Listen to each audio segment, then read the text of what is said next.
Kak Amar, apakah sudah langsung bisa di link ke YouTube? Tadi lagi Teman-teman, live jadi sih. Ya, Bu. kebetulan kita Sedang diproses oh ya, sebentar. kebetulan kita Zoom kali ini langsung bisa di streaming juga ya di YouTube. Jadi kalau memang nggak bisa tiba-tiba bermasalah di Zoom-nya, bisa Tada. juga di streamingnya. Nanti Kak Amar sedang memproses, kalau sudah mulai bisa YouTube kita mulai. Boleh ini dulu dituliskan di kolom chat nama domisili, walaupun mungkin kita mungkin udah saling kenal ya. Nah, kayaknya paling jauh domisilinya ke Anggun deh.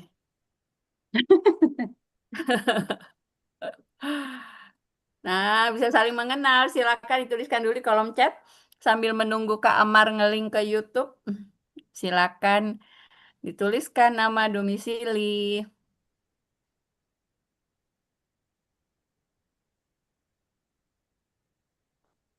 Terima kasih. Wah, Kak Ivon ternyata di Surabaya ya, Kak Ivon Surabaya. Oke, baik kita mulai ya. Bismillah. Tunggu, aku matiin dulu musik. Bentar. Oke. Jadinya gimana? Kak Rida sudah kematiin. Udah ya? Oke, sip. Di aku masih nyala. Sip. Oke.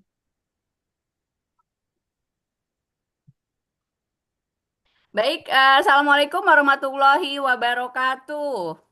Terima Waalaikumsalam kasih untuk warahmatullahi teman-teman wabarakatuh. semua, sahabat-sahabat pembelajar. Malam ini kita bertemu lagi di Zoom.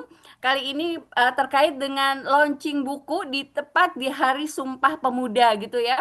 Walaupun kita sebenarnya mungkin pemudanya kita ini 20 atau 30 tahun yang lalu gitu ya. Tapi anggap aja kita semua ini adalah para pemuda-pemudi Indonesia yang nggak terasa hari ini adalah yang ke-97. Nah, sebelum kita memulai acara, boleh kita berdoa dulu sesuai dengan kepercayaan kita masing-masing. Semoga book launching kita bermanfaat, nggak cuma kita aja yang ada di Zoom dan juga di YouTube, tapi juga bermanfaat untuk orang banyak. Berdoa dimulai.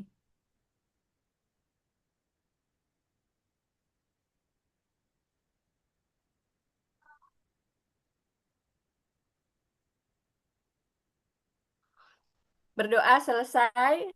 Nah, saya mau ingetin lagi teman-teman yang mungkin masih lupa-lupa isi dari Sumpah Pemuda gitu ya. Boleh kalau yang masih ingat kita sama-sama gitu ya. Isi dari Sumpah Pemuda pertama adalah kami putra dan putri Indonesia mengaku bertumpah darah satu tanah air Indonesia. Kedua, kami putra dan putri Indonesia mengaku berbangsa yang satu, bangsa Indonesia.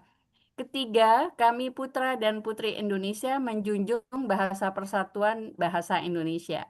Diingatkan lagi gitu ya teman-teman bahwa kita di sini berkumpul juga bersatu bersama gitu ya untuk sama-sama mengkaji apa sih isi buku launching hari ini gitu ya. Tanpa berlama-lama saya perkenalkan sahabat saya yang juga penulis buku dengan Kak Lucy Kusman. Silakan Kak Lucy. Terima kasih Kak Mia. Selamat pagi, siang, sore, malam teman-teman sekalian. Karena yang hadir di sini kayaknya dari berbagai daerah gitu dan tentu saja nanti bisa mengikuti melalui YouTube channel sehingga bisa diakses at any time. Kak Anggun nih ada di Paris, jadi siang kalau Kak Anggun gitu ya. Teman-teman, hari ini senang banget kita ngumpul sama-sama untuk membicarakan sesuatu yang dekat banget dengan kita, yaitu tentang alarm gitu ya. Kenapa alarm ini menjadi sebuah hal yang penting untuk kita pahami bersama-sama? Karena sebetulnya yang dimaksud alarm di sini adalah sesuatu yang terus-menerus mengingatkan kita, baik secara halus gitu ya, maupun kalau nggak kita dengerin lama-kelamaan mulai kenceng alarmnya, sehingga kita perlu menyadari dan peka terhadap apa yang terjadi di dalam diri kita maupun sekitar kita. Nah, karena sebetulnya buku kita ini bisa relevan dengan berbagai macam area kehidupan, kita hari ini mau mengangkat yang dekat juga dengan kita semua, which is adalah kita semua orang-orang bekerja, bagaimana alarm ini menjadi sebuah alat gitu ya untuk membuat kita lebih peka terhadap kesehatan mental kita di tempat kerja. Nah, kalau bicara soal Sumpah Pemuda gitu ya, tadi Kak Mia sudah menyampaikan betapa pentingnya kita sebagai, warga negara Indonesia untuk mengingat Sumpah Pemuda, karena kita akan menjadi pemuda-pemuda yang terus-menerus bangkit gitu ya, baik secara, fisik, mental maupun spiritual. Nah, untuk bisa seperti itu kita perlu alarm-alarm di dalam kehidupannya kita. Nah, teman-teman, fokus ya kita ngobrolin tentang kesehatan mental ya. Kita semua adalah, aktivis dari berbagai macam organisasi, baik, profesional maupun sosial gitu ya. Pendidikan tadi ada juga, teman-teman yang hadir dari dunia pendidikan. Eee, Kesehatan mental tuh jadi sesuatu yang, sangat perlu di-highlight ya di era yang sangat bergerak cepat sekarang ini. Karena kesehatan mental itu adalah sebuah, situasi di mana kita perlu sangat tanggapi agar kita bisa berkontribusi penuh kepada organisasi kita. Karena tidak ada organisasi yang transform, tidak ada organisasi yang sukses, tapi yang transform dan sukses itu adalah orang-orang di dalamnya, gitu ya. Nah, di dalam perjalanan kita mengenal buku alarm ini, kita akan bicara tentang 5 hal, karena kita ada 5 orang nih di sini gitu ya. Kita akan bicara tentang cinta, kita bicara tentang respek, kesadaran diri, terus juga memahami panduan-panduan dan nilai-nilai dalam hidup kita, makna hidup kita, serta bagaimana kita itu bisa paham pentingnya integritas. Sehingga kita bisa berkolaborasi, punya kinerja yang unggul, dan menjadi manusia dan memanusiakan orang lain gitu ya, teman-teman.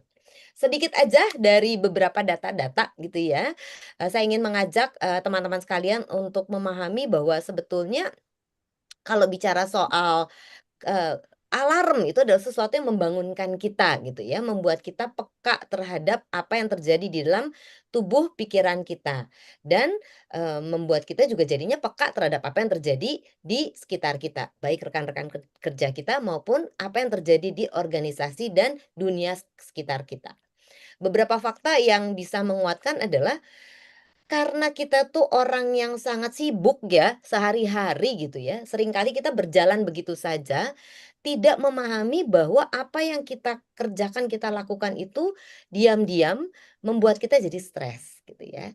Stres yang membuat kita terus-menerus jadi nggak nyaman dengan apa yang kita lakukan gitu kan, stres tuh ada 2, kalau yang positif eustress ya memberi kita motivasi gitu ya, tetapi stres yang tidak baik, yang terus-menerus tidak ditanggapi akan jadi distress, yang akhirnya kalau dibiarkan akan jadi burnout.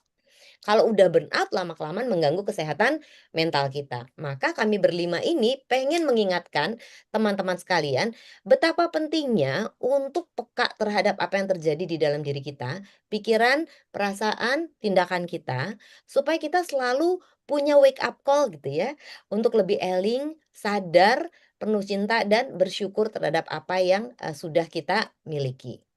Teman-teman sekalian, buku ini hadir dari, keinginan kita gitu ya untuk membagikan pengalaman-pengalaman kita di ranah yang berbeda-beda.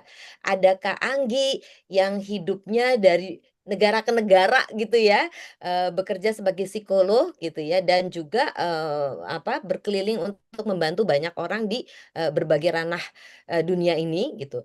Dan, ingin banget bagi-bagi tentang bagaimana pentingnya cinta gitu ya.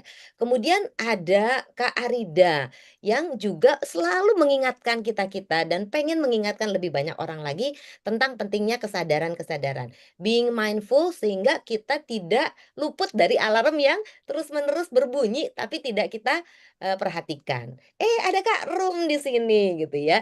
Kak Rum itu adalah seseorang yang, kelihatannya santai tapi very deep gitu. Jadi banyak sekali mengingatkan kami-kami dan ingin juga mengingatkan lebih banyak orang-orang di sekitar kita tentang pentingnya kesadaran-kesadaran-kesadaran. Kesadaran tentang bagaimana panduan hidup kita, nilai-nilai yang penting dalam hidup kita. Lalu, ada Kak Mia, ya. Kalau Kak Mia dari tadi pertama kali nongol di Zoom kita udah tahu energinya besar sekali gitu ya. Tapi Kak Mia adalah contoh yang sangat kuat buat kami-kami, seseorang yang memegang integritas dalam apa yang Kak Mia jalankan sehari-hari. Jadi apa yang dikatakan sama seperti apa yang dilakukan. Nah, kami nanti akan banyak bercerita tentang integritas. Dan saya juga nanti akan mengajak teman-teman untuk remind lagi gitu ya, betapa pentingnya kita menjadi orang yang respectful. Karena kita ingin menjadi manusia dan memanusiakan orang-orang di sekitar kita. Sehingga kita bisa membangun relasi yang harmonis dengan orang-orang di sekitar kita, akhirnya juga bisa berkontribusi penuh kepada organisasi tempat kita berada. Teman-teman sekalian, rasanya nggak sabar untuk kita bedah satu demi satu nih ya. Mulai dari love, respect, awareness, roots, sampai ke integrity. Nah, saya ingin mengundang sahabat kita, Kak Anggi, namanya Kak Anggun, tapi kita panggil Kak Anggi, untuk bercerita banyak tentang sesuatu yang sangat hangat, yaitu tentang cinta. Silakan Kak Anggi. Oke, terima kasih banyak Kak Lucy. Oke, halo teman-teman semuanya. Assalamualaikum warahmatullahi wabarakatuh. Selamat pagi, selamat siang, selamat malam.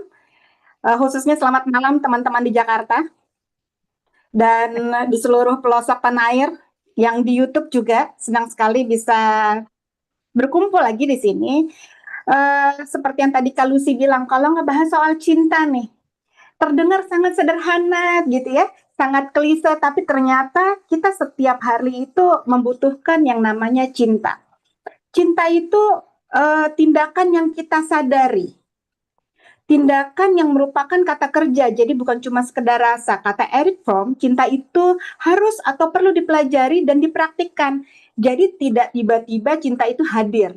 Jadi cinta bisa dipelajari. Kemudian bentuk nyata cinta itu adalah present. Kita hadir, kita mendengarkan, kita memaafkan, kita memberi waktu, kemudian memperhatikan. Kemudian cinta. Kita akan bahas juga soal komitmen dan tanggung jawab. Kemudian bukan cuma sekedar alasan atau pembenaran. Cinta ini menciptakan kesehatan emosional. Kalau tadi Kak Lucy bilang, dari cinta kita akan sehat secara mental karena kita akan bahagia dan kita punya balance dalam kehidupan. Saya akan kupas satu persatu secara singkat nih. Kita itu mulai dengan sebuah refleksi yang sangat sederhana. Pernah nggak sih teman-teman kita kerja, kita belajar, rasanya lelah, tapi kok bahagia? Aku capek sekali kerja sekian belas jam dengan lembur, tapi kok aku happy ya? Tahu lelah, tapi badannya rasanya bersemangat. Kenapa? Karena kita tahu maknanya kah? Kita tahu apa yang kita cari dan kita tahu apa yang kita kejar. Atau sebaliknya, yang teman-teman rasakan. Misalnya, kita merasa capek secara emosional, padahal pekerjaan kita sebetulnya baik-baik saja. Nggak ada yang salah dari pekerjaan kita. Di sini pentingnya teman-teman mengenai kesehatan mental. Bagaimana kita aware? Rekan-rekan kita semua tahu bahwa dalam satu organisasi yang hebat, bukan hanya dibangun dari strategi atau teknologi, tapi juga human-nya atau individunya, pribadi yang sehat, berkesadaran, dan bekerja dari hati. Oke, teman-teman, kalau kita ngebahas esensi kesehatan mental di tempat kerja atau dimanapun, tidak harus di tempat kerja, bisa di kampus atau dimanapun ya, kesehatan mental ini adalah fondasi paling dasar. Supaya apa? Supaya suatu organisasi ini tetap sehat, kompetitif yang baik, dan berkelanjutan. Jadi terus berkesinambungan. Ketika seseorang bekerja dengan cinta, dengan respect, dengan kesadaran diri yang utuh, kemudian kita berpegang pada nilai, ada value di sana, ada makna hidup. Bukan hanya bisa menyelesaikan tugas, tapi lebih dari itu. Teman-teman, ketika kita bekerja dengan hati, kita akan menebarkan energi yang positif. Nah, energi positif ini adalah energi yang menular. Untuk apa? Untuk membangun kolaborasi, kemudian bisa menumbuhkan budaya kerja yang sangat manusiawi, dan kemudian buat kita bertumbuh dan semakin tangguh. Teman-teman, tadi saya diminta untuk membahas tentang truly act in love. Wah, kalau udah ngebahas cinta-cintaan tuh berat banget loh, sebetulnya. Dalam buku ini, teman-teman, buku Alarm, kita mengenal salah satu konsep paling basic, yaitu truly act in love. Cinta di sini bukan sekedar perasaan, tapi cinta adalah tindakan yang kita sadari untuk hadir, untuk mendengarkan, untuk memaafkan, memberikan ruang dan waktu, dan juga untuk saling menghargai. Eric Fromm pernah bilang, love is an act. Artinya apa? Cinta terus bertumbuh, dipelajari, dan dilatih. Ketika ada value nilai cinta yang diterapkan di lingkungan kita, di tempat kerja, kita secara otomatis sedang menciptakan ruang yang aman. Ruang di mana setiap individu, setiap orang yang ada di sana diterima, didengar, dan dihargai apa adanya secara otentik seorang pribadi. Boleh slide berikutnya? Oke, terima kasih. Cinta ini juga merupakan kebutuhan dasar manusia. Menurut hierarki kebutuhan Maslow, cinta ini ada di peringkat ketiga, teman-teman. Setelah kebutuhan fisik dan rasa aman. Jadi kebutuhan cinta adalah basic need dari setiap individu. Misalnya bentuk cinta. Cinta keluarga, dukungan tanpa syarat, tulus. Kemudian cinta terhadap pasangan, tentang komitmen. Kita bahas soal kedewasaan secara emosional. Kemudian cinta persahabatan, bagaimana kita diterima, bagaimana kita merasa dihadirkan.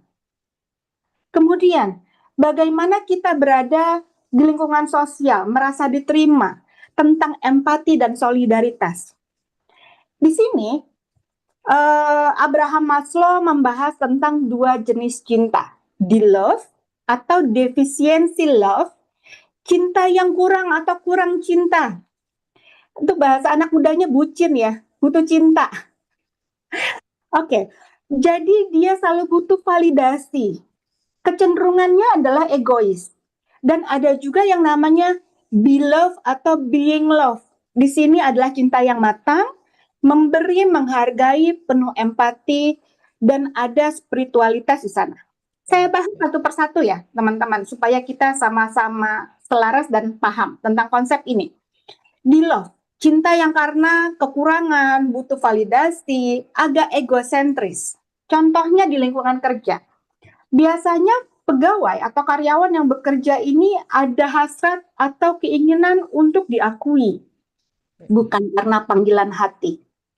Kemudian pada pimpinan misalnya, dia ingin disukai, tapi bukan dihormati karena integritasnya. Kemudian, rekan kerja biasanya seringkali bersaing secara tidak sehat, kompetitifnya nggak sehat. Kemudian takut kehilangan perhatian atau posisi. Kemudian, seringkali cara berkomunikasinya dilandasi emosi yang defensif.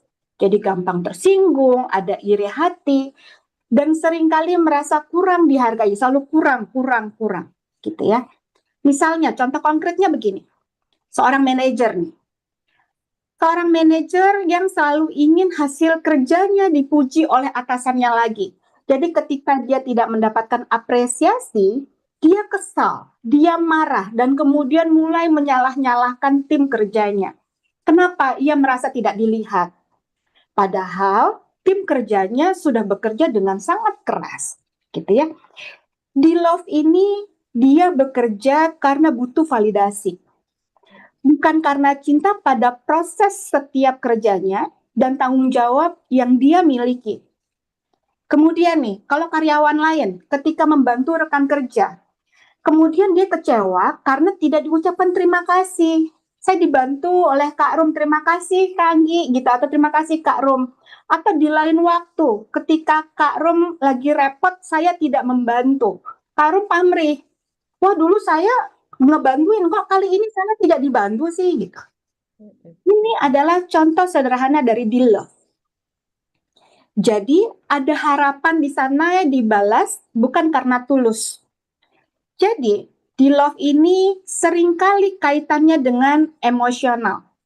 Jadi cepat lelah karena berharap imbalan secara emosional. Sekarang kita akan bahas soal be-love atau being love. Ini cinta yang matang, dewasa, memberi, menghargai, penuh empati, dan ada makna spiritual di dalamnya. Spiritual itu bukan hanya melulu soal agama, tapi lebih dalam lagi dari itu. Misalnya saya akan bahas karakteristik di tempat kerja. Misalnya, bekerja dengan kesadaran, dengan rasa syukur, bukan karena butuh pengakuan, butuh eksistensi. Kemudian, seorang pemimpin, dia berfokus kepada pertumbuhan timnya, pertumbuhan orang lain, bukan atas dasar egonya sendiri, bahwa saya harus selalu ada di posisi yang seperti ini, saya dihargai, dan lain sebagainya. Kemudian, sesama peer, rekan kerja, bagaimana bisa saling menghargai, mendukung, meskipun beda pendapat, meskipun ada ketidakcocokan di situ. Kemudian ada energi yang bentuknya adalah empati. Jadi kita memahami bahwa setiap orang membawa beban dan perjuangannya masing-masing. Karena setiap orang punya ceritanya masing-masing. Contoh konkretnya begini. Misalnya, seorang supervisor memuji timnya ketika berhasil. Tapi kemudian ia juga mengambil tanggung jawab ketika timnya melakukan suatu kesalahan. Kemudian, ia tahu ini bukan soal gengsi, ini soal tanggung jawab, ini adalah soal kasih. Inilah bentuk konkret dari beloved. Jadi ada cinta yang matang dan disadari. Kemudian, rekan kerja. Misalnya rekan kerjanya murung, dia tidak menghakimi, tapi dia akan menawarkan waktu untuk mendengarkan. Dia akan hadir dengan empati. Dia akan menawarkan, apakah kamu butuh bantuanku? Tanpa menuntut nanti balasan berikutnya. Jadi teman-teman, beloved atau being love ini adalah memberi tanpa pamrih, hadir dengan sepenuh hati. Sederhananya adalah organisasi atau industri yang didominasi oleh beloved ini biasanya akan dipenuhi dengan ketegangan. Kompetisinya cenderung toksik. Dan ada indikasi burnout dan fatigue pada setiap pegawainya. Atau sebaliknya, organisasi yang membangun beloved atau being loved di sana, dia menumbuhkan kepercayaan, kolaborasi, dan ketahanan mental. Otomatis kesehatan dan kesejahteraan mental pegawai akan lebih terbangun. Hasilnya akan lebih positif. Juga terlihat dari produktivitas, fasilitas yang dipenuhi oleh kantor, tapi juga bisa dipengaruhi dengan iklim secara emosional, penuh kasih, penuh empati, dan berkesadaran. Oke, boleh slide berikutnya, Kak Lucy?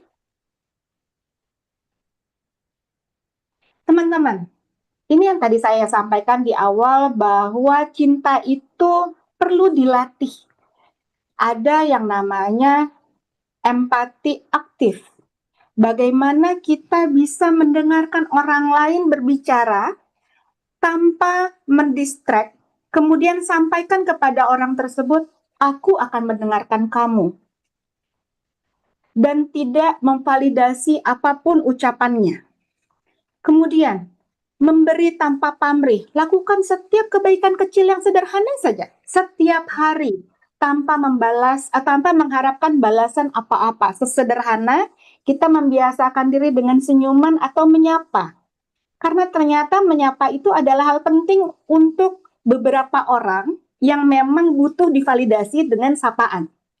Dia akan sedih kalau nggak disapa. Itu hal sederhana aja. Kemudian, adanya boundary sehat. Misalnya, aku sayang kamu, tapi aku juga butuh ruang untuk diriku. Jadi tidak melulu kita jor-joran gitu ya, memperhatikan orang lain, tapi diriku juga perlu loh diperhatikan, dan aku perlu diriku memperhatikan diriku sendiri. Bukan hanya membutuhkan perhatian darimu, tapi juga aku dan diriku. Kemudian, yang berikutnya teman-teman, pemaafan secara sadar. Mampukah kita melepaskan dendam? Rasa sakit hati yang ada di dalam sini, di hati, dan juga di pikiran kita. Bagaimana kita mampu menghadirkan kedamaian secara batin? Teman-teman, contoh nyatanya begini. Sederhananya, Di suatu organisasi, manajemen menyadari bahwa tekanan kerja tinggi, kemudian bisa memicu stres dan bisa menurunkan motivasi atau produktivitas kerja. Kemudian, perusahaan ini membuat program namanya Truly in Love at Work. Wah, asik banget ya. Program ini sederhana tapi dampaknya besar, teman-teman. Seperti apa? Misalnya, setiap seminggu sekali ada listening circle. Ngapain? Di mana anggota tim bisa berbagi perasaan tanpa takut dihakimi. Karena kita di sana bisa berbicara, kita bisa curhat, apapun boleh disampaikan di sana. Kemudian kita bikin lagi namanya Give Without Expectation Challenge, gitu ya. Tantangan untuk melakukan suatu kebaikan setiap hari tanpa pamrih. Kemudian untuk pimpinan nih, pimpinan juga perlu dilatih, teman-teman. Pimpinan dilatih untuk bisa menjaga batasan-batasan yang sehat, karena kadang-kadang pimpinan suka ngasih kerjaan di weekend gitu ya, di hari libur atau malam hari. Jadi pimpinan diajari bagaimana menghargai waktu istirahat, memberi ruang personal, bahkan mendorong pegawai atau rekan untuk mengambil mental health day kalau misalnya memang ada pegawai yang membutuhkan. Kira-kira dengan kondisi seperti ini, apakah ada dampaknya? Tentu saja. Dampaknya positif, teman-teman.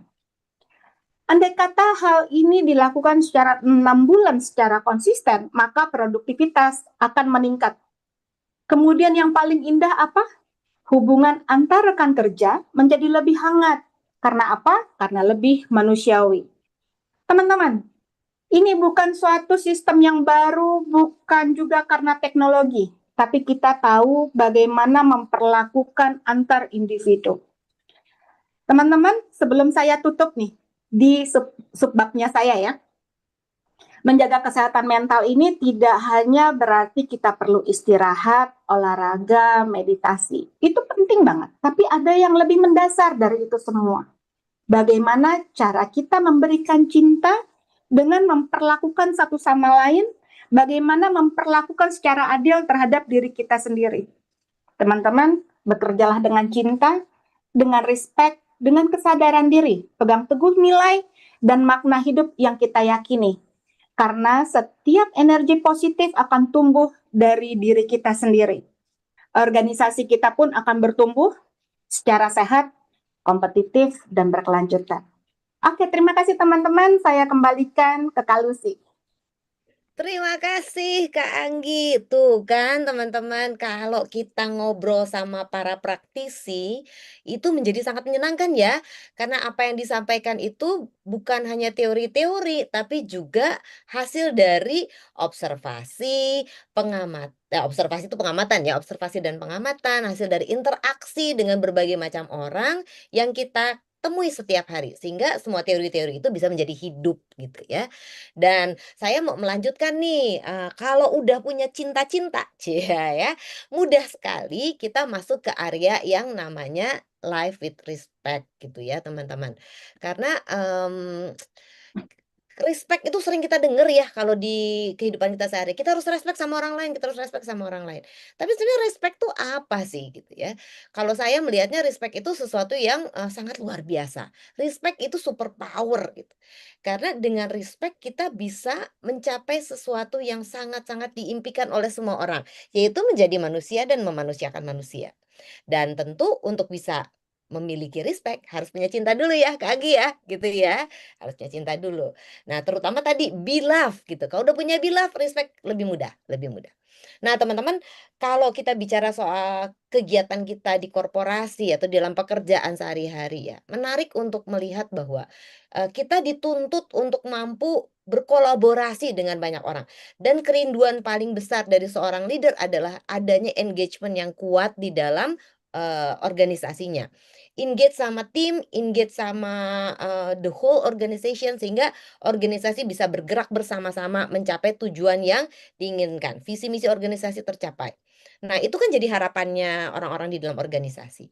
Tetapi mereka lupa gitu ya bahwa Kita nggak bisa cepat-cepat untuk sampai kepada hal tersebut. Kita nggak bisa cepat-cepat untuk bisa terus bikin kolaborasi untuk nyaman bekerja sama dengan orang lain dan akhirnya engage sama orang-orang sekitar kita.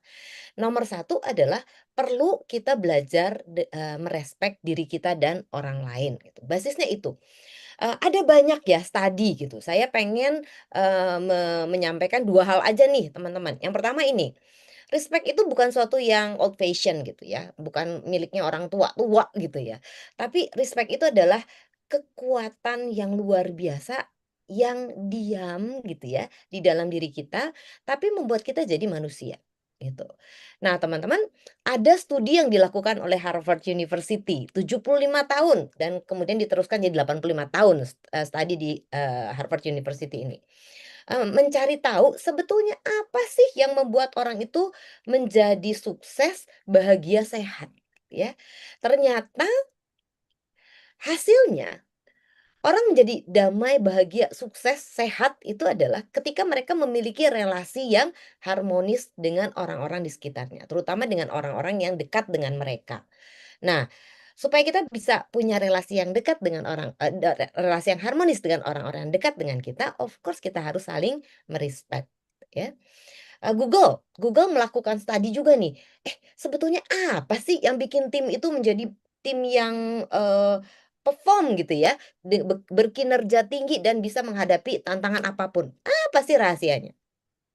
Ternyata setelah diteliti oleh Google selama 2 tahun melalui Aristotle Project gitu ya, didapatkan juga hasilnya kurang lebih sama. Yang membuat yang membuat tim itu sukses adalah ketika tim itu mau saling mendengarkan, mau saling merespek, berempati dan memiliki relasi yang harmonis satu sama lain. Sama gitu. Terus juga satu lagi kali ya teman-teman, sering denger kan, dulu tuh sempat ngetren tuh yang namanya ikigai gitu kan ya, tempat-tempat yang namanya blue zone di seluruh dunia. Ada di Okinawa, ada di, Yunani, ada di, belahan Eropa yang lain. Apa rahasianya orang-orang itu bisa sehat dan berumur panjang tapi happy? Sama, punya pemahaman tentang dirinya, tapi juga mampu membangun relasi yang nyaman dan harmonis dengan orang-orang sekitarnya. Jadi teman-teman, kalau pengen sehat, kalau pengen bahagia, kalau pengen sukses, ya udah gitu ya. Belajar merespek diri kita dan merespek orang-orang di sekitar kita. Nah, serunya di buku kita ini teman-teman, masing-masing dari kami berlima itu bukan hanya menceritakan konsep-konsep, tetapi karena kita juga semua praktisi di lapangan, kita juga akan memberikan contoh-contoh nyata gitu ya. Apa sih contoh-contohnya yang bisa teman-teman relate di dalam kehidupan teman-teman. Terus setelah itu teman-teman akan diajak untuk berefleksi dengan pertanyaan-pertanyaan coaching questions dari kami yang membuat teman-teman mau bisa merenungkan sebetulnya sejauh mana sih saya udah punya cinta. Sejauh mana sih saya bisa merespek diri saya dan orang lain, dan apa yang bisa saya lakukan lebih baik lagi. Plus juga dikasih latihan-latihan dong, tetap dikasih PR gitu sama, kami-kami, supaya teman-teman, bisa perlahan-lahan memprogram diri teman-teman untuk menjadi lebih baik dalam menyadari alarm yang ada di dalam kehidupan teman-teman. Nah, teman-teman, di bagian respect ini, saya kasih selusin gitu ya, selusin aja gitu ya. Apa sih wajah respect dalam kehidupan kita sehari-hari? Dan teman-teman nanti diajak untuk menyadari, satu demi satu. Saya ingin mengangkat, 3 terakhir aja deh gitu, atau ya ada tiga tidak terakhir, 9, 10, 11 deh gitu ya. Teman-teman, kita itu manusia seringkali cepet banget ngejudge. Gampang banget ngejudge, ngelabel orang lain tuh gampang banget gitu ya. Tetapi sebetulnya kalau kita cepat sekali melabel orang lain, cepat sekali ngejudge orang lain, kita tuh nggak respect sama dia. Karena Kak Anggi tadi udah bilang, setiap manusia punya baggage-nya masing-masing. Setiap manusia punya historinya mereka masing-masing. Yang kita seringkali nggak tahu. Dan kita cepat menjudge mereka dengan persepsi dan pemikiran kita sendiri. Nah, kita diajak untuk menghormati, bukan menghakimi mereka. Apa sih yang bisa kita lakukan secara sederhana untuk menghormati pendapat orang, POV orang lain yang kadang-kadang aneh buat kita gitu ya. Padahal sebetulnya POV dia bisa jadi benar di mata dia. kita jangan cepat-cepat menghakimi karena setiap orang punya cerita masing-masing dan sudut pandang yang berbeda-beda. Nah, tadi Kak Anggi sudah menceritakan juga tuh teman-teman, ingat nggak? Bahwa yuk kita lakukan hal-hal kecil setiap hari. Menumbuhkan cinta itu tidak bisa tiba-tiba menjadi beloved gitu kan ya. Kita perlu berlatih dari hari ke hari. Langkah-langkah kecil untuk akhirnya memiliki cinta. Respect juga enggak beda jauh, teman-teman. Kami ingin mengajak teman-teman, makanya di dalam buku ini kita kasih latihan-latihan gitu ya. Latihan-latihan sangat sederhana yang teman-teman bisa langsung lakukan setiap hari. Karena kalau teman-teman latih secara konsisten ya dengan komitmen dan berkelanjutan, kami yakin bahwa teman-teman nanti akan membangun habit yang sehat untuk belajar merespek orang lain di sekitar teman-teman. Karena langkah-langkah kecil itu akan mengubah teman-teman menjadi versi teman-teman yang lebih respectful.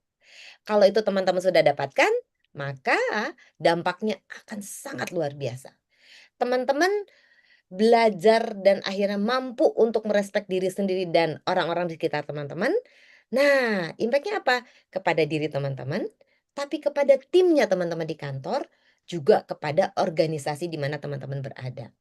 Bukan hanya tadi ya, mampu berkolaborasi sehingga meningkatkan productivity, mampu membangun hubungan yang berempati, mampu kemudian memahami sudut pandang orang lain sehingga terjadi engagement dan menikmati kerjasama dengan lebih manusiawi. Bukan hanya itu, tetapi juga menciptakan dunia kerja yang membuat kita nyaman dan akhirnya kita bisa menemukan joy di dalam pekerjaan kita masing-masing. Kalau udah pakai joy teman-teman, kalau udah nemuin joy dalam pekerjaan, nggak ada capeknya.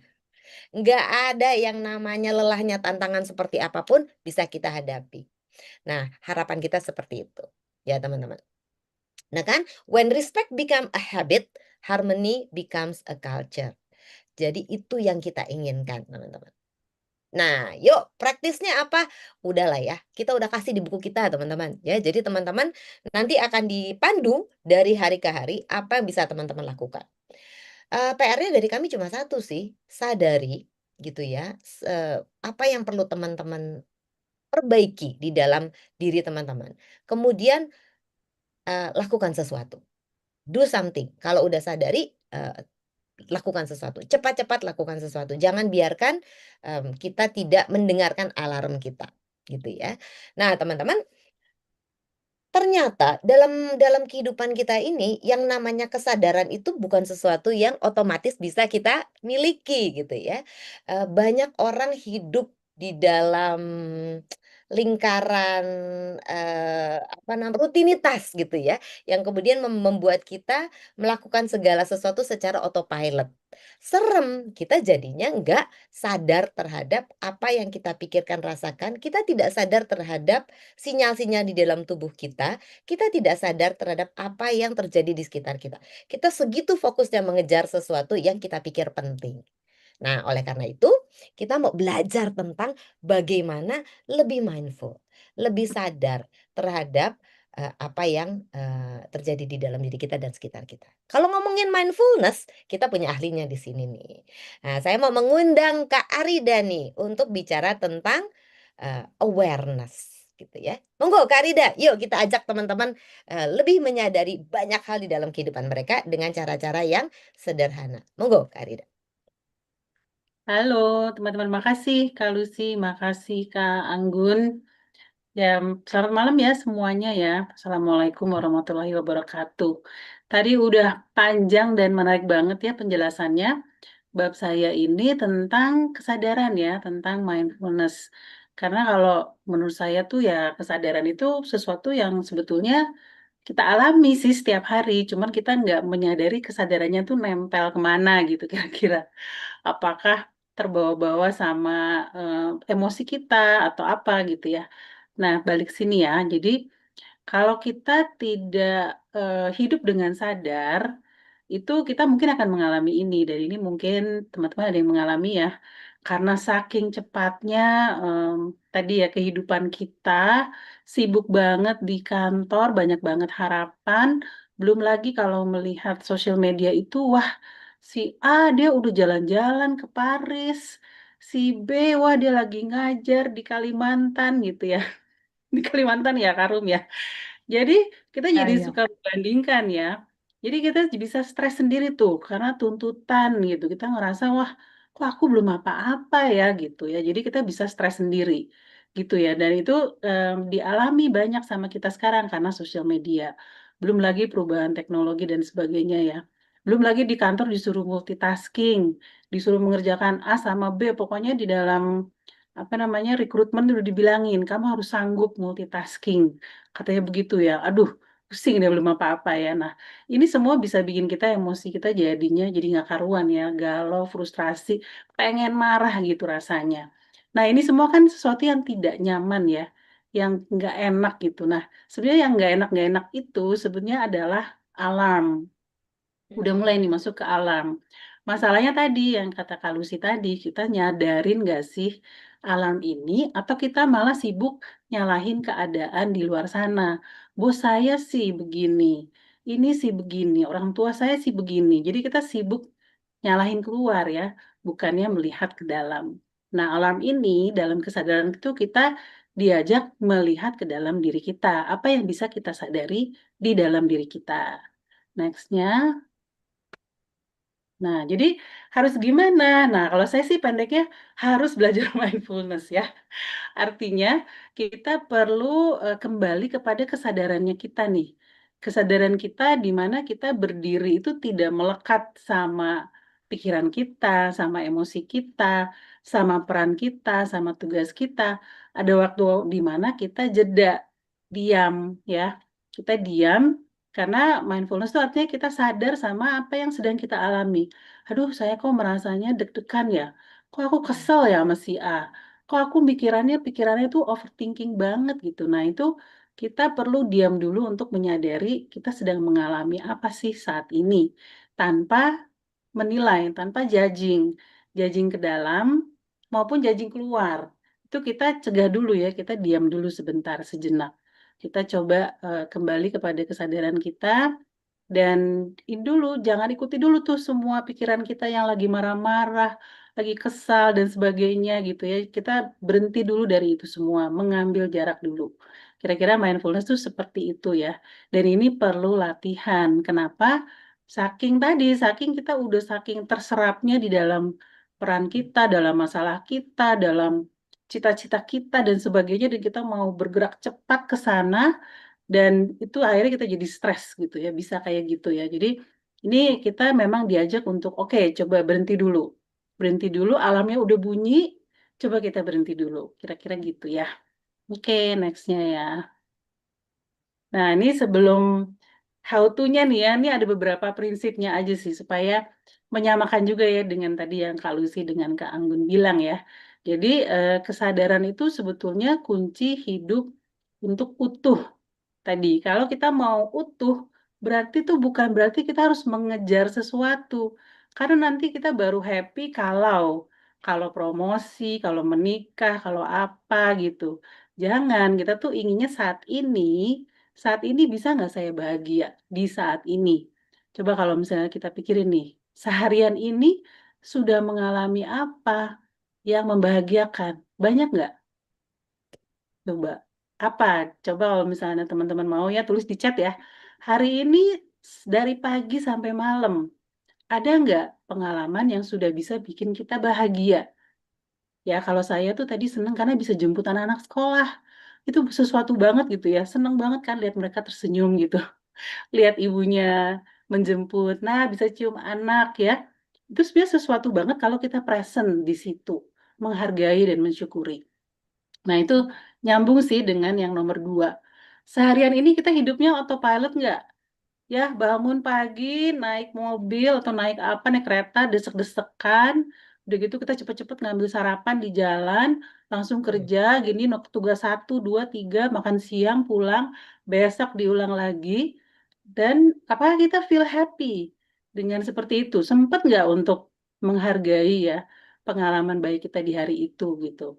Nah, jadi makanya kita mengundang nih dalam mindfulness, coba yuk dalam momen-momen di setiap hari itu ada momen-momen kita hadir di sini dan kini. Kita ingin Ini pengalaman yang positif di saat ini tuh benar-benar kita nikmati, kita syukuri. Bukan cuman menjalani gitu ya, pagi, malam, tiba-tiba udah 18 jam habis tanpa kita ingat tadi ngapain ya gitu ya. Itu hadir di sini kini maksudnya kita ingin menghargai hidup kita di saat ini. Saat ini pun sebenarnya banyak banget yang bisa bikin yang sudah membuat kita bahagia sebetulnya ya. Nah, nomor 4 ini sebetulnya kita sering merasakan tidak puas, stuck dan sebagainya. Jangan-jangan memang kita masih membawa baggage. Tadi siapa yang bilang baggage ya? Kak Lucy, apakah Anggun? Jadi membawa baggage itu masih membawa sesuatu yang emosi yang belum selesai nih di masa lalu. Karena waktu itu kita tidak tahu gimana cara memprosesnya ya, gimana solusinya sehingga kita tekan aja misalnya gitu. Nah, dengan kita membangun kesadaran, kita cepet tuh ngerasa, kenapa ya kok aku ke-trigger? Kenapa ya aku ngelihat bos aja udah sebel gitu mukanya gitu ya. Nah, itu belum tentu salah bosnya, jangan-jangan di dalam kita masih ada racun, masih ada luka gitu sehingga kita memproyeksikan ya kemarahan kita kepada orang lain. Nah, itu kita perlu selesaikan dan mindfulness membantu kita buat menyadari itu di dalam diri kita nih. Bukan menyadari bahwa bos gue nih yang brengsek, bukan ya, itu bukan kesadaran ya. Kesadaran itu tuh yang di dalam diri kita. Apa yang menyebabkan saya ke-trigger? Nah, itu di dalam situlah kita cari jawabannya ya. Next. Oke, nah ini beberapa aja yang teman-teman bisa lihat di buku. Gimana sih caranya latihan mindfulness, latihan lebih sadar, latihan untuk tidak mudah terbawa pikiran, terhasut oleh emosi sendiri, meledak-ledak, kemudian berprasangka dan lain-lain. Itu semua adalah hasil cerita di kepala kita yang belum tentu benar. Nah, dengan kita berlatih mindfulness, kita periksa dulu nih, isi kepala kita nih benar apa enggak ya. Nah, padahal si isi kepala sudah men-trigger emosi, jangan-jangan kita sudah berbicara yang menyakiti hati orang lain. Ya, jadi ini latihan beberapa, misalnya berjeda sesaat. Kemudian mindful breathing itu memperhatikan nafas, sekedar kita coba lepas dulu dari semua pikiran-pikiran. Kemudian aktivitas mindful ini latihan yang paling mudah. Kalau makan, coba dengan benar-benar dinikmati, jangan sambil lihat HP, jangan sambil ngobrol, tapi coba benar-benar rasakan dengan seluruh panca indera kita. Sehingga rasanya memang jadi nikmat banget dan kita jadi langsung tuh timbul tuh rasa syukurnya.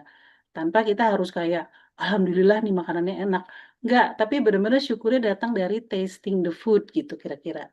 Menulis jurnal juga sangat baik di sini. Ya, jadi sebetulnya punya saya tuh babnya simple, tapi yang penting adalah latihan kita nih. Kalau mindfulness itu latihannya kita supaya kita lebih aware tentang kita nih ada di mana nih waktu mencintai. Apakah di love apa di be love? Kan kita belum tentu sadar ya, karena udah otomatis. Kita perlu kesadaran buat menyadari kita ada di love apa be love misalnya. Dan itu dengan kita lebih sadar, kita cepat sadar juga kalau, saya kok tidak respect diri saya ya, saya kok iya-iya aja sama semua orang, berarti saya kurang merespek diri saya, misalnya gitu. Itu juga butuh kesadaran juga, ya. Jadi kita latihan yuk bareng-bareng dan dengan kita latihan, sebenarnya kita ingin lebih kenal sama diri kita, menemukan diri kita tuh siapa sebenarnya. Ada wisdom di dalam diri kita, ada guidance. Nah, ini akan dibawakan oleh Kak Rum. Silakan ya Kak Rum ya. Ya, baik Kak Rida, terima kasih. Terima kasih Kak Anggi, Kak Lucy, Kak Mia, juga teman-teman semuanya ya. Kalau ngikut Kak Lucy tadi, selamat pagi, selamat siang, selamat malam. Ya, baik teman-teman semuanya. Menarik. Tadi kita sudah bicara tentang cinta, begitu ya. Kemudian juga ada respect yang superpower. Kak Arida ngingetin kita untuk kita ada dalam kesadaran. Bab yang keempat, teman-teman, kita bicara tentang kembali ke akar, kembali ke dasar. Jadi saya ada tanaman beberapa di pot begitu, dan pernah ada tanaman di pot yang mati, teman-teman. Ketika saya cek, saya bongkar, ternyata apa? Akarnya busuk. Loh, kenapa busuk? Karena saya terlalu bernafsu. Untuk apa? Untuk nyiram. Sehingga akarnya jadi busuk. Akar yang busuk, apa yang terjadi?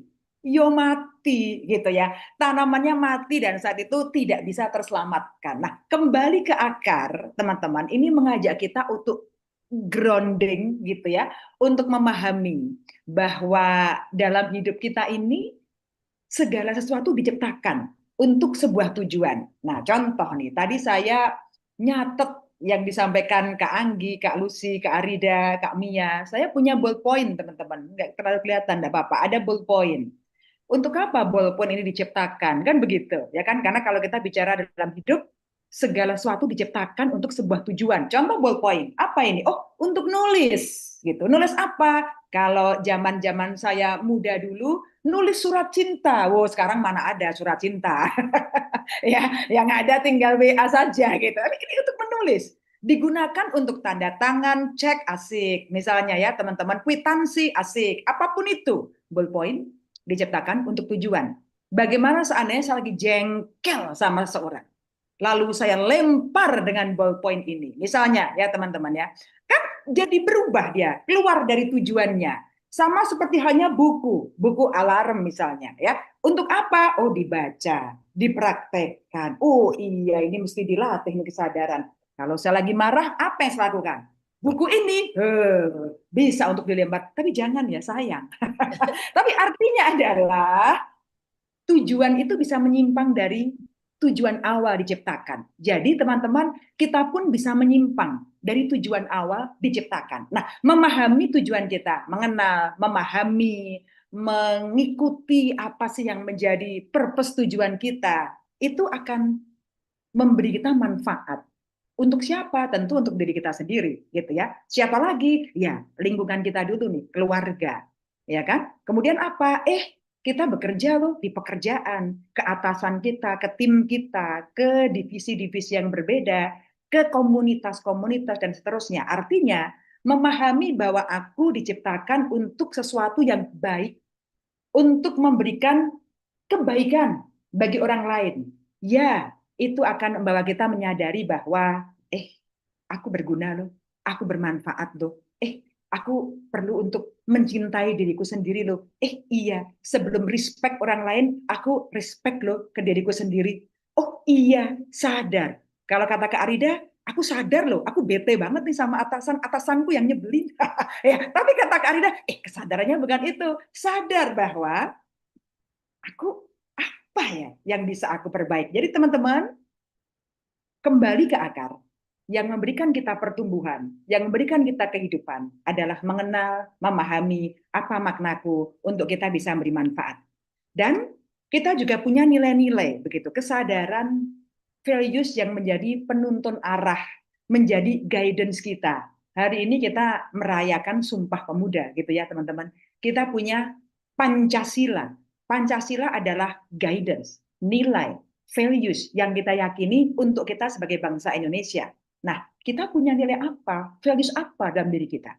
Beberapa tahun yang lalu ketika saya ada sesi kelas teman-teman, manajemen training, saya ketemu dengan seorang anak muda dan ketika istirahat dia minta untuk ngobrol dengan saya ngobrol, kemudian dia kerja di bank saat itu, manajemen training sebuah bank, dan kemudian dia cerita bahwa sebenarnya Kak Rum, saya ingin jadi dokter. Lalu saya tanya, lalu apa? Kenapa kamu memilih kemudian untuk ke ekonomi? Apa yang mendasari kamu jadi dokter? Dan dia cerita, teman-teman, bahwa dia pernah ada dalam fase dia menemani kakeknya ke dokter, ke rumah sakit, gitu. Dan dia melihat bagaimana seorang dokter itu menyelamatkan nyawa, artinya membantu kakeknya. Dan itu sangat membekas sehingga dia punya keinginan untuk menjadi dokter. Lalu dia cerita, teman-teman, 2 kali Kak Rum, aku ikut UMPTN, tapi gagal, nggak bisa jadi dokter. Akhirnya di tahun yang ketiga, aku ambil ekonomi. Terus kemudian sekarang aku terima di bank. Lalu saya tanya, terus bagaimana? Kamu kan pengennya jadi dokter, sekarang jadi bankir. Lalu dia bilang begini, teman-teman. It's okay Kak Rum. Aku sekarang menyadari bahwa esensinya yang aku lihat adalah melayani. Dokter itu melayani kakekku ketika waktu itu kakekku sakit. Sekarang aku kerja di sini, aku sadar, aku belajar mencintai pekerjaanku, dan aku pun bisa melayani tanpa menjadi dokter, aku bisa melayani nasabah, melayani orang lain, melayani atasanku, melayani keluargaku. Wow, itu adalah nilai-nilai atau values teman-teman sebagai pedoman arah. Apa yang benar-benar penting dalam hidupku? Nah, di slide selanjutnya, teman-teman, kita belajar di slide berikutnya ya, bahwa hidup bukan hanya untuk memuaskan ego. Ketika ngomongin kolaborasi, ngomongin respect gitu kan enak gitu ya. Ngomongin cinta, enak banget nih diomongin. Kak Anggi enak banget sih ngomongin cinta gitu ya kan teman-teman ya. Kita kita belajar loh, nggak semudah itu Ferguson gitu ya. Bahwa ketika kita melihat, kita paham teman-teman, kita berlatih. Hidup bukan hanya untuk memuaskan ego. Mengapa banyak terjadi silo-silo di perusahaan? Mengapa kolaborasi jadi begitu sulit untuk dilakukan? Mengapa komunikasi kok mentok, kok istilah Jawanya angel gitu ya, kok sulit? Jangan-jangan kita nggak respect karena kita punya ego yang belum terselesaikan sebenarnya. Ego yang ingin muncul, yang teriak-teriak untuk muncul.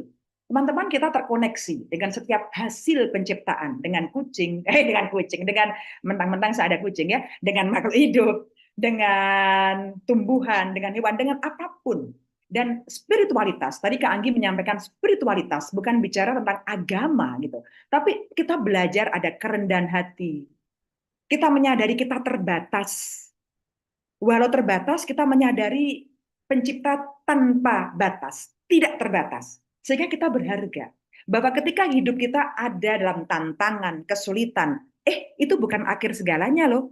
Karena di slide berikutnya, teman-teman, saya akan mengajak teman-teman untuk kita bicara tentang Viktor Frankl. Viktor Frankl ini menulis buku Man Search for Meaning. Jadi manusia mencari makna hidup begitu ya. Dan dia merefleksikan dari apa yang dia alami di camp penyiksaan. Dia seorang Austria dan dia di camp penyiksaan zaman Hitler, teman-teman. Dia belajar bahwa dia mau kemudian tertuang dalam ilmu namanya logoterapi, teman-teman. Dia belajar bahwa ternyata menurut Viktor Frankl, memahami makna hidup, menemukan makna hidup menurut beliau kita bisa dari 3 cara.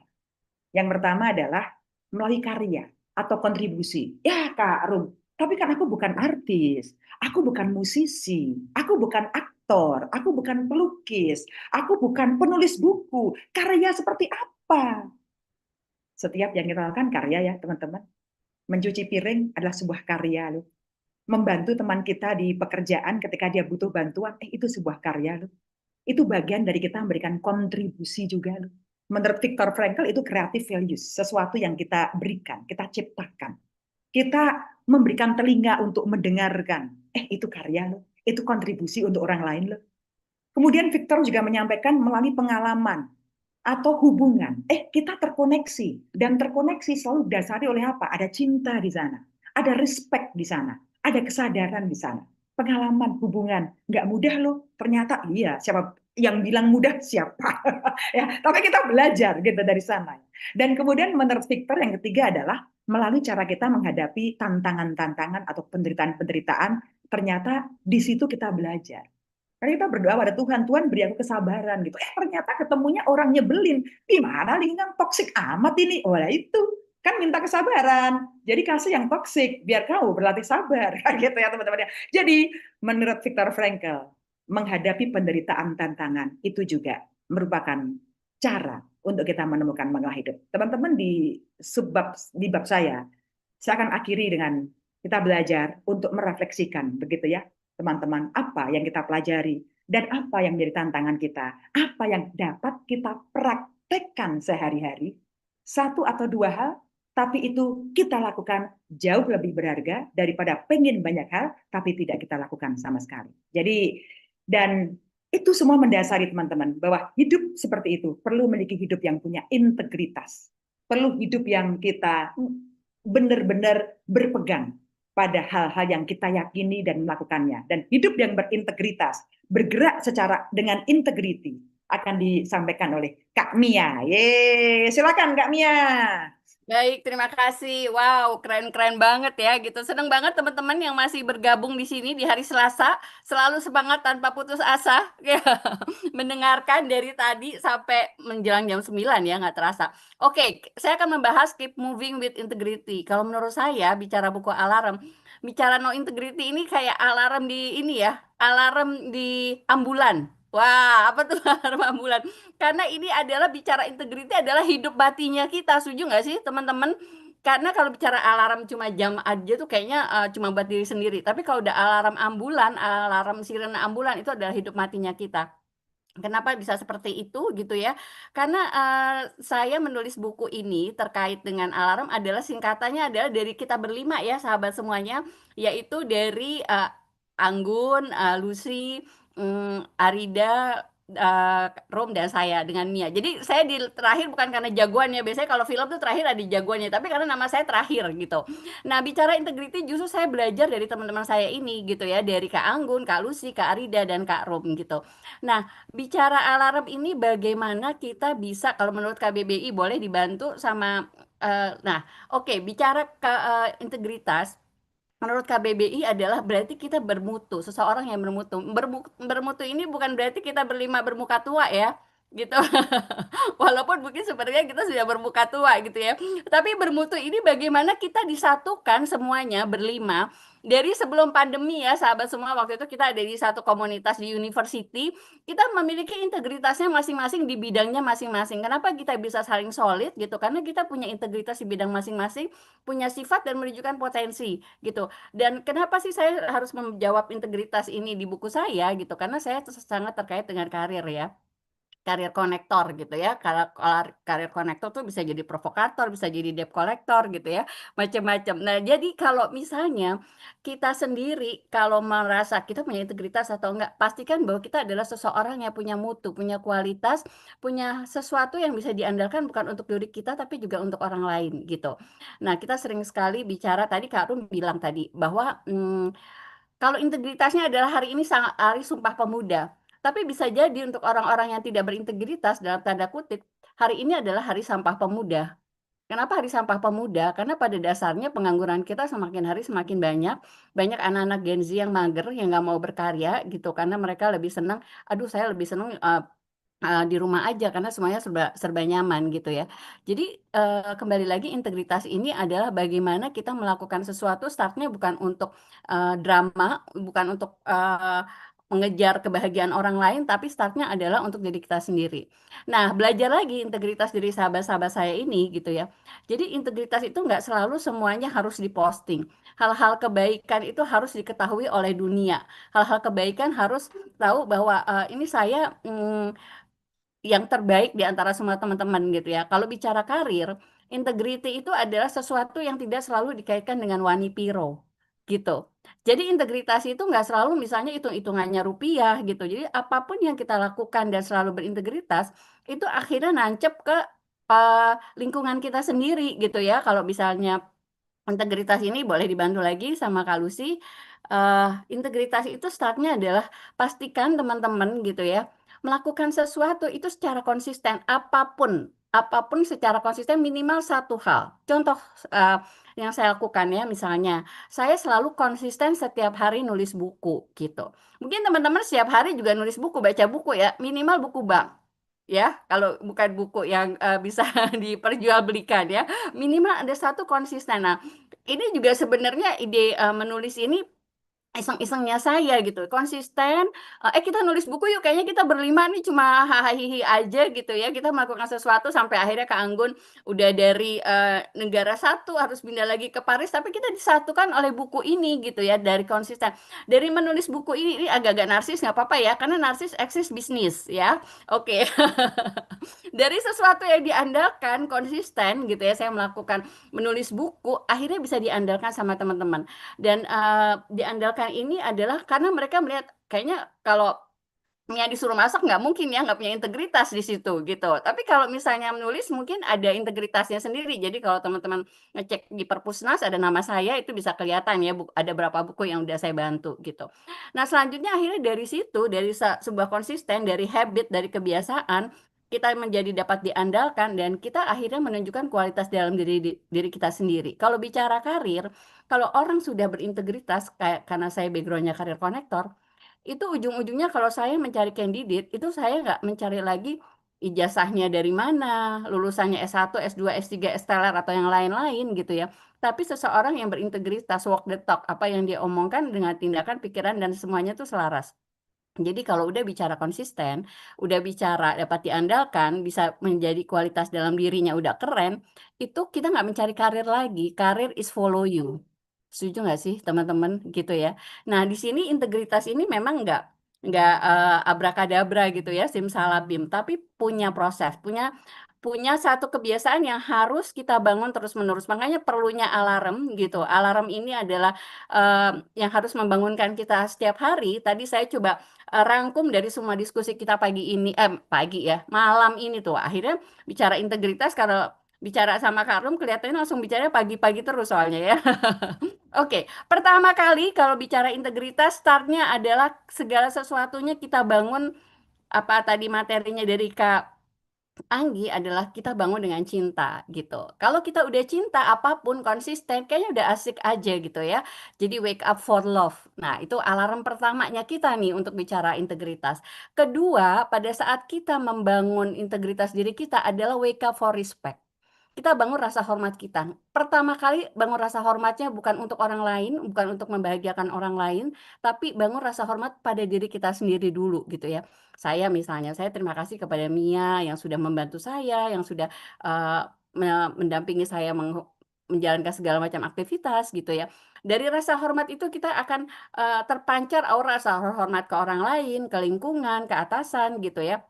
Nah, rasa hormat ini ya teman-teman, kalau kita menghormati diri sendiri, sebenarnya ada magnetnya loh. Orang lain juga menghormati kita. Tapi kalau kita nggak menghormati diri sendiri juga sama gitu. Orang juga kayaknya, aduh males banget ya menghormati si Mia. Ini kayaknya orangnya nggak rapi, orangnya ngomongnya nggak jelas gitu. Nah, rasa hormat itu startnya dari diri sendiri dulu gitu ya. Selanjutnya adalah integritas juga perlu dibangun dengan wake up for awareness, bangun kesadaran gitu. Nah, biasanya nih saya di akhir bisa jadi orang yang paling tidak sadar gitu ya, paling dan perlu berobat jalan dalam kesehatan mentalnya gitu. Tapi karena saya ada di lingkungan tadi saya bilang orang-orang bermutu tadi, berkualitas, akhirnya saya terbawa tuh, karena integriti itu menular.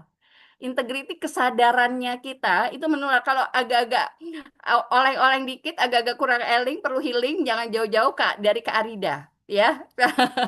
Itu akhirnya kesadaran kita ditumbuhkan lagi. Nah, itu integriti kita diluruskan lagi gitu ya, teman-teman. Selanjutnya adalah wake up for meaning. Kita bangun, sebenarnya hidup kita mau kemana sih? Kalau misalnya hari ini hari terakhir saya, kira-kira orang akan mengingat saya tuh seperti apa gitu. Nah, integrity juga bicaranya adalah legacy.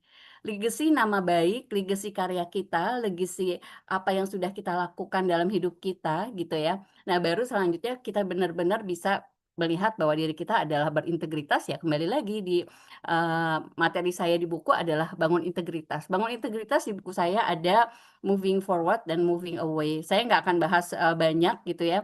Tapi kayaknya teman-teman harus baca bukunya gitu ya. Ini Mbak Natalia nih, keren alarm, ternyata nama penulis. Iya bener, Mbak Natalia ternyata nama penulisnya terakhir ya saya kasih tahu. Jadi teman-teman dalam waktu eh, 1,5 jam ini kayaknya nggak mungkin kita share semuanya, tapi teman-teman bisa langsung tanya-tanya nanti di Instagram kita, di buku ada dibahas juga di situ gitu ya. Boleh langsung ya, kalau bicara integrity, nah langsung aja nih teman-teman yang mau dapetin bukunya gitu ya. Itu harganya 99.000, free ongkir Jabodetabek ya. Di luar Papua, di luar Kalimantan, di luar Sumatera gitu, jangan sampai aduh saya free ongkir ternyata di Papua yang ongkirnya lebih mahal dari harga bukunya gitu ya.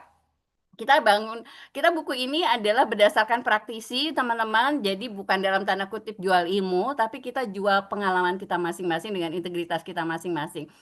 Jumlah halamannya 155 halaman, jadi teman-teman jangan khawatir nggak perlu baca dari awal sampai akhir karena nggak ada ujiannya gitu ya. Jadi silakan membacanya sesuka-sukanya gitu ya. Nah, ya, apalagi kirim ke Paris ya.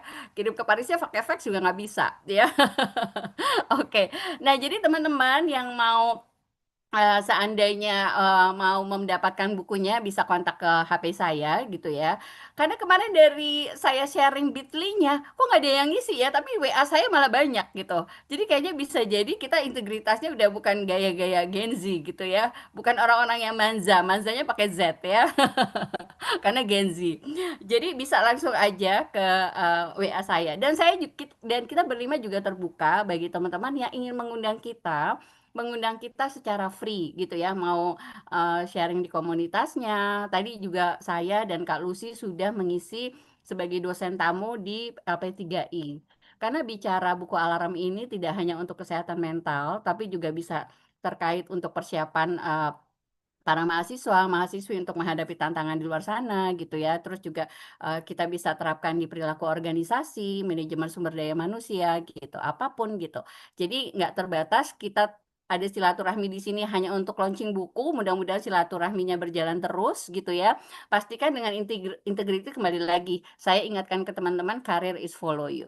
Terima kasih. Saya kembalikan ke Kak Lucy. Silakan Kak Lucy. Wah, seru banget ya teman-teman ya. Jadi rasanya harus cepat-cepat baca bukunya karena apa yang kita sampaikan dalam waktu singkat tidak semuanya bisa, menggambarkan isi bukunya. Tapi balik lagi di dalam buku tersebut kita ada contoh, ada refleksi, kemudian ada latihan-latihannya, ada pemikiran-pemikiran kita yang pengen kita bagi-bagiin buat semua pembaca. Teman-teman, kita mau akhiri sama-sama buat kakak-kakak kita yang ada di ruangan ini berlima, saya mau minta satu kata malam ini gitu ya, satu kata pagi, siang, atau malam ini gitu ya, yang mau disampaikan kepada rekan-rekan yang, berada bersama-sama di Zoom ini. Monggo, siapa yang mau mulai duluan? Kak Rum kali, Kak Rum. Apa yang mau Kak Rum katakan Boleh. kepada teman-teman? Yang pengen saya katakan ke teman-teman adalah terima kasih sudah hadir bergabung di sini. Terima kasih gitu ya. Itu saja Kak Arida. Kak Lucy, terima kasih. Terima kasih Kak Rum. Monggo, siapa Kak Anggi atau Kak Arida atau Kak Mia?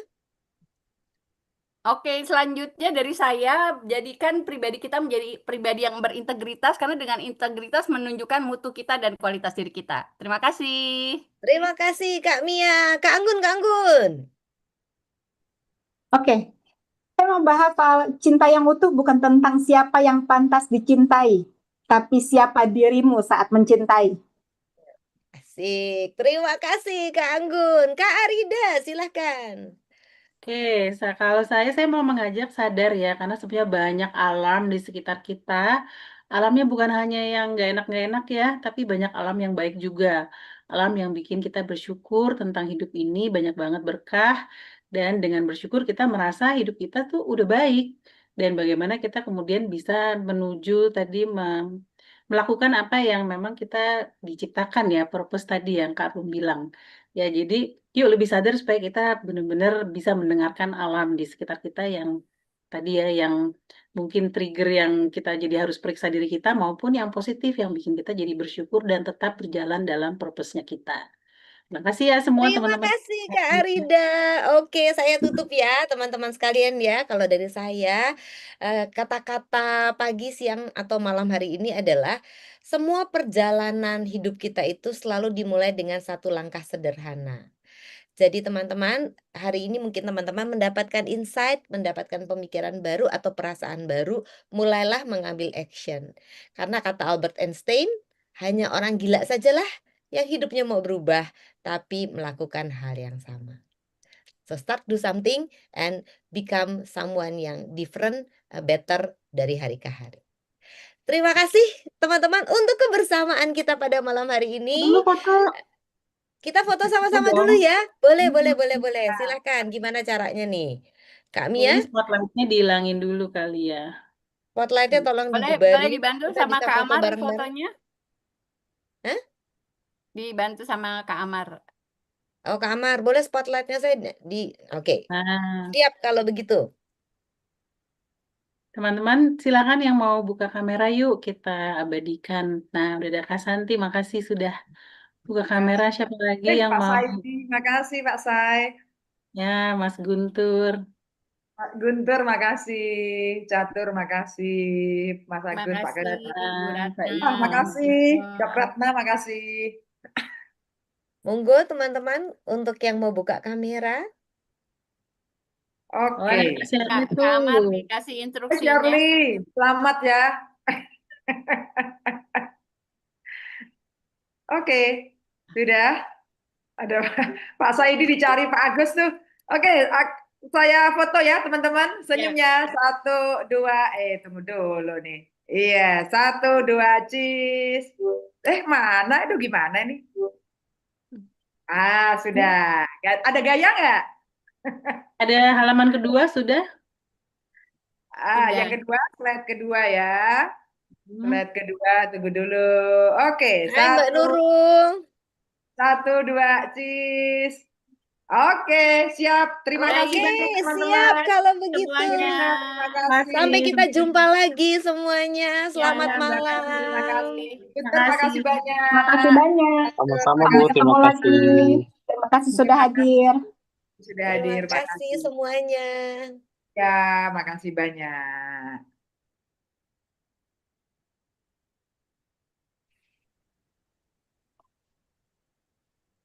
Ivon, makasih ya, Ivon. Pak Saidi, makasih Pak Saidi. Sama-sama. Terima kasih Thank Mas you Saidi. udah berbagi. Ya, Bertani, terima kasih.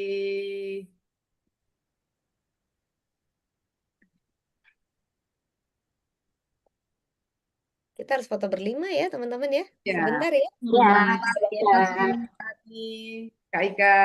Pak Agus, makasih ya, Pak Agus. Pak Agus, terima kasih. Kak Ika, terima kasih.